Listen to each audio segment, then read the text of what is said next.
On est de retour au PSG Campus avec la relève. On les a suivis sur pas mal d'entraînements. Aujourd'hui, on est sur un match PSG Beauvais et j'ai très hâte de voir ça. Le centre de formation, je l'ai connu comme joueur. Je le connais en tant que coach. Entre ces murs, tous les jeunes ont un rêve. Aujourd'hui, je vous présente la relève.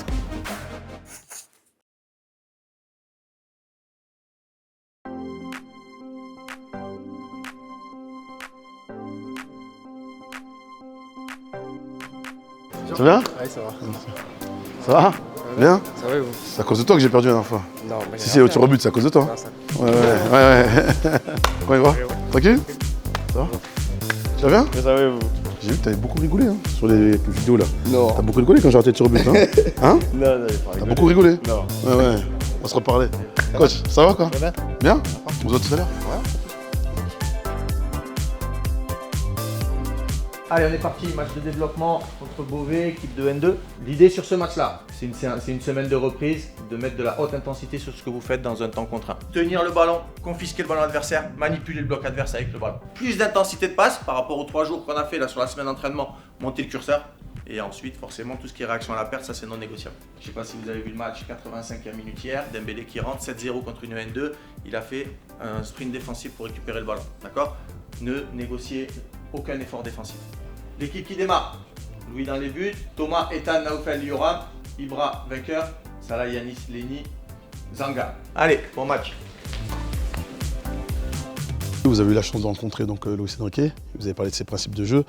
On le voit à travers la causerie où il est aussi présent et tu reprends ces images, ces déclarations aussi de certains joueurs qui sont en pro. Il y a vraiment un lien fort entre l'équipe Espoir et... On essaye de se servir de l'exemplarité qu'ils mettent en place sur le terrain avec sans ballon. Le projet de jeu identifié PSG, le but c'est ça, c'est que si ils assistent au match, ils essayent de trouver des joueurs qui peuvent rentrer dans ce projet-là. L'idée sur le match d'aujourd'hui, c'est de leur apporter une contrainte N2. On a eu la chance de jouer des N1 et des Ligue 2. C'est des équipes solides. Forcément, tout ce qui va être impact, c'est supérieur à ce qui se passe en catégorie jeune. Puis ces matchs adultes, ça te permet de te rapprocher de... Voilà. Et puis les équipes comme ça qui viennent ici au campus, elles n'ont pas envie de se faire bouger. En termes de mentalité, elles n'ont pas envie de se faire bouger par des petits jeunes. Donc ça fait des matchs très intéressants. On va les voir maintenant sur le terrain. Voilà, on va voir s'ils ont appliqué, s'ils ont compris. Hein?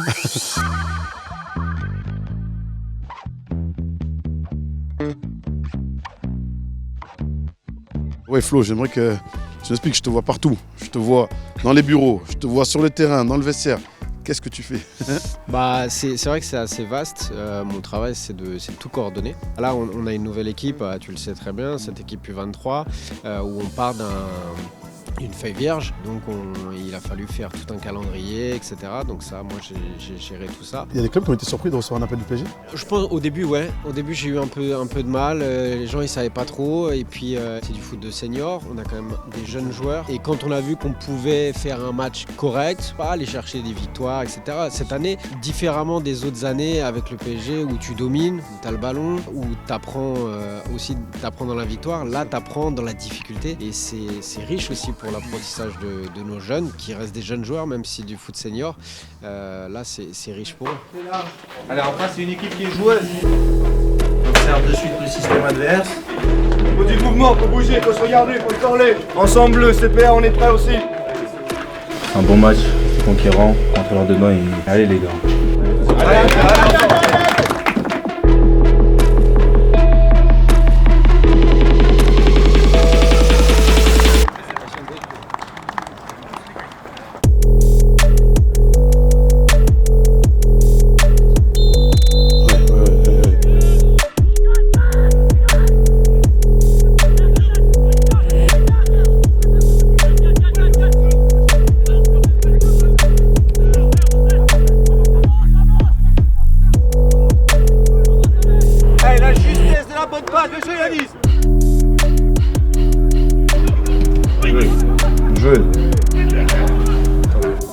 Alors, buteur, raconte-nous un petit peu ton but.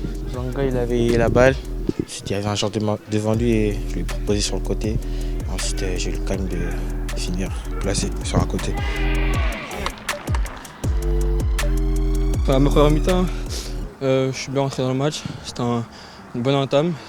Ensuite, il commence à bien fermer les lignes, etc. Donc c'est plus compliqué par la suite, mais sinon, Ça va, c'est bien, on peut toujours faire mieux. Nickel. On appuie, pas de relâchement, pas de facilité. Attention, les deux milieux défensifs ne pas être toujours à plat et haut. Beaucoup de vigilance par rapport à ça. Mais gardez les attitudes, gardez les comportements, gardez l'intensité. Et servez-vous des appels pour pouvoir récompenser des joueurs qui sont disponibles. On est bon? Pas plus, hein. Là, on va continuer.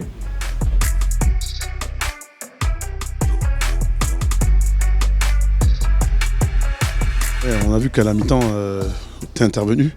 Ils ont droit de la vidéo. Qui sort les images? Qui décide de sortir les images? Comment vous fonctionnez avec le coach? Généralement, on regarde le match, nous, on code en direct en fait. Et après, on lui propose des choses à la mi-temps. On a déjà notre idée en tête et on lui propose quelque chose. Et après, il filtre et on ajuste et ça se fait en 2-3 minutes, quoi. Généralement, ils aiment bien et du coup, il y a quand même tout le temps à la mi-temps un retour. D'accord. Ça plus parlant pour les joueurs?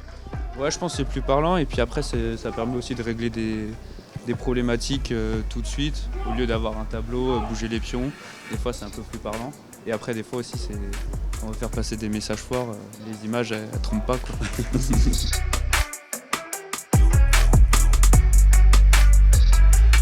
Content d'avoir rejoué, non? Ouais, content, parce que je m'étais blessé à la cheville pendant un mois. Je t'ai trouvé en jambes, avec du rythme, peut-être être un peu plus haut.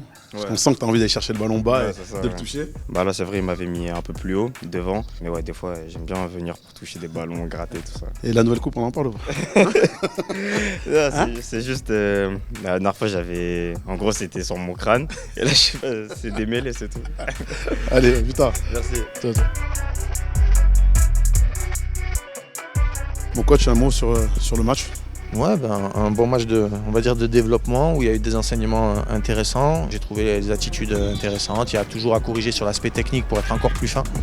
Mais dans les intentions, il y a eu des bonnes choses. On a un coach content quand même, parce que les joueurs ils étaient tristes de l'égalisation. Mais... Non, mais c'est pour ça c'est des matchs de développement, parce qu'on a quand même envie d'aller chercher comme s'il y avait ces 3 points, cette victoire. Après, voilà, c'est bien, il faut leur dire aussi quand c'est bien sur certaines attitudes. Et là, c'était bien. On va dire 2/3 du match. Vraiment accompli dans les objectifs qu'on s'était fixés, des bonnes attitudes. Et on s'aperçoit que les 2 premiers tiers-temps, on va dire jusqu'à la 60e minute, 65e minute, quand on est structuré, rien ne nous arrive. Bon, fin de match. On a eu la chance d'être dans les coulisses du PSG et son équipe Espoir pour la relève. J'ai vachement apprécié ce que j'ai vu en termes d'intensité, en termes de consignes respectées par les joueurs. J'espère que vous vous êtes régalés en regardant cet épisode et on se dit à bientôt.